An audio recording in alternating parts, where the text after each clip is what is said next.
Gracias a una sutil disposición de aperturas y vidrieras, la luz penetra en el edificio y nos revela sus secretos según las estaciones.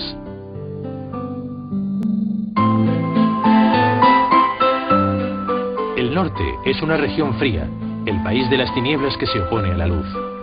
Esta, muchas veces comparada con el Nuevo Testamento, representa simbólicamente al sur, donde el sol está en el cenit.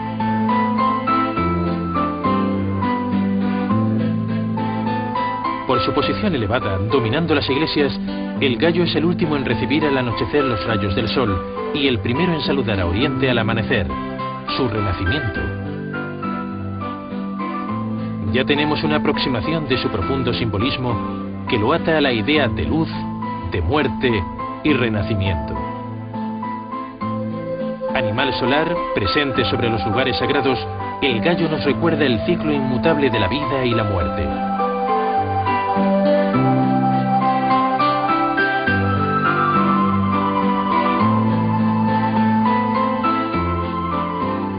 El templo, como edificio sagrado, también es el lugar de una iniciación, la que consiste en abandonar las tinieblas y andar en dirección a la luz, siguiendo el camino dictado por el sol.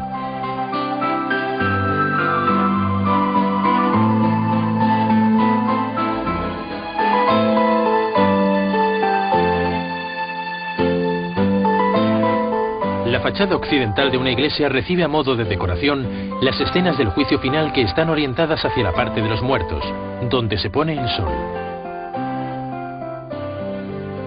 La progresión al centro de la nave se hace entre las columnas que sostienen los capiteles, a menudo esculpidos lujosamente y solo descifrables siguiendo un camino hecho de sombras y de luz.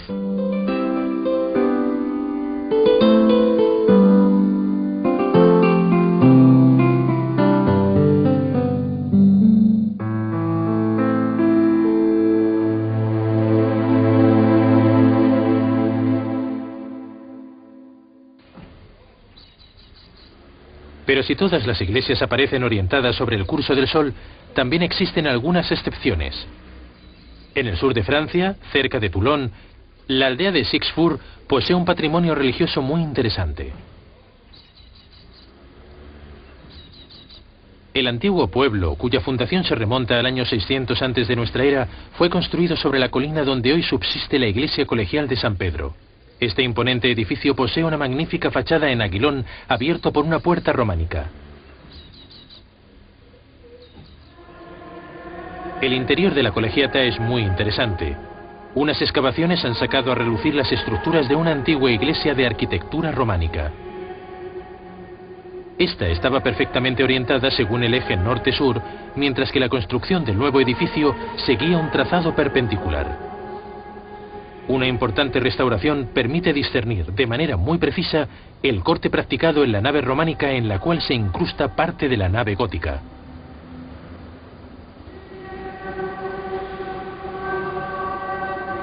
La relación entre los dos edificios pone en evidencia el contraste entre la caliza gris y la dura y dulce piedra rosa de la época gótica. La antigua iglesia, construida hacia el siglo XI, sucedió a una capilla del siglo IV o V, entonces demasiado exigua. Su trazado inicial ha dejado una construcción oscura y vasta que desprende, sin embargo, una sensación de fuerza tranquila y equilibrada.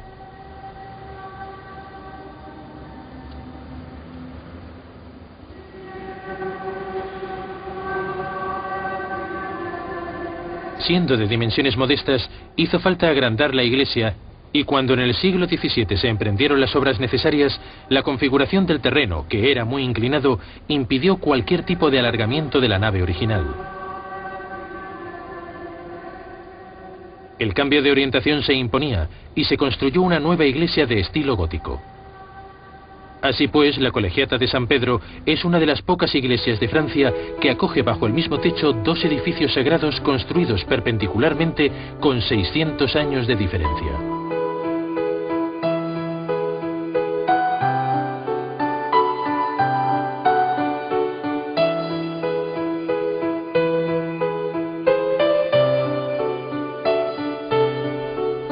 El lugar privilegiado del templo es sin duda el altar. Situado generalmente debajo del domo para poder recibir las radiaciones cósmicas benefactoras, se encuentra en el recinto sagrado del edificio, allí donde el profano no puede entrar.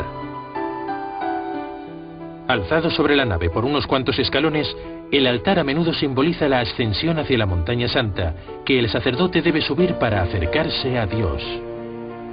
El hecho de escoger el emplazamiento para la construcción de una iglesia viene a ser lo mismo que determinar el punto donde se situará el altar. Todo el edificio se ordena alrededor de este eje, alrededor de este centro del mundo. Por su forma, evoca una mesa de sacrificio y ocupa un sitio privilegiado, ya que el rito que ahí se desarrolla es el acto más importante de la liturgia.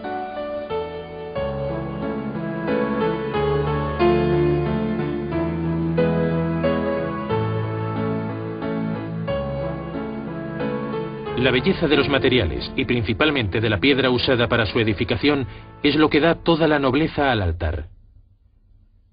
Las 5 cruces grabadas, además de recordarnos el sitio de las 5 unciones y el de la combustión del incienso, también nos indican la voluntad de poner esta mesa de sacrificio en un lugar único, en la intersección de los 4 puntos cardinales, reflejo del axis mundi y de la posición dominante del templo sobre la tierra.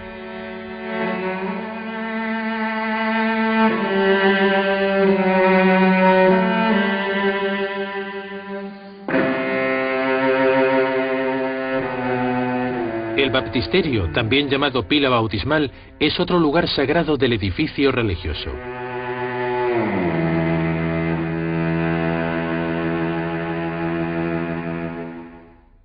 Tradicionalmente situado en el lado norte de la entrada, acoge al fiel que viene de un mundo tenebroso para integrarse en los caminos de la religión y poder bautizarse y purificarse antes de ver la luz. Situado cerca del umbral, es el sacramento de entrada en la iglesia cristiana. Antiguamente, la pila bautismal se hallaba en un edificio distinto. Hoy en día se encuentra generalmente en un recinto cerrado por rejas, lo cual le confiere un carácter sagrado y lo separa del mundo profano. Al contrario que el altar, que está sobrealzado, el baptisterio debería estar situado unos grados más bajo, en memoria al rito litúrgico que nos recuerda que la inmersión y emersión simbolizan la naturaleza misma del bautizo, la muerte y la resurrección.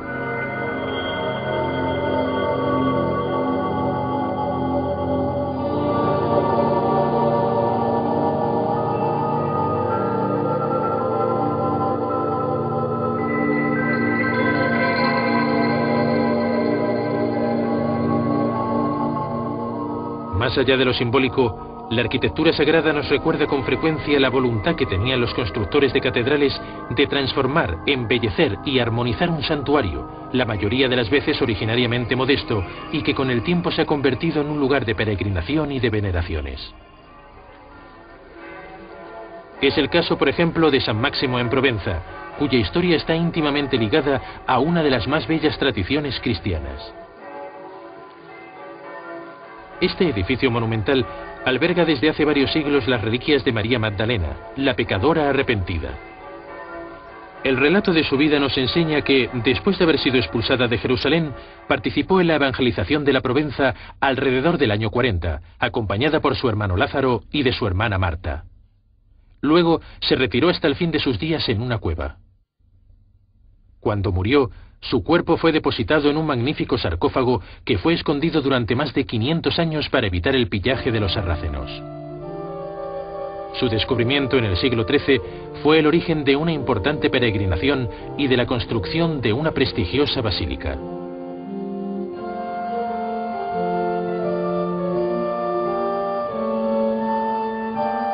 Este edificio, único ejemplo de la belleza gótica en Provenza, fue erigido en el mismo emplazamiento de donde fueron extraídas las reliquias de esta santa, un pequeño santuario hoy en día situado bajo la nave central.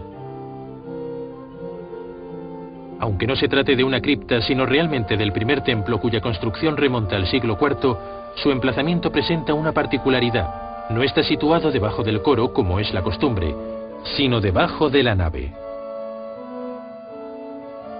Este antiguo santuario transformado en cripta es, sin embargo, el verdadero lugar sagrado de la basílica.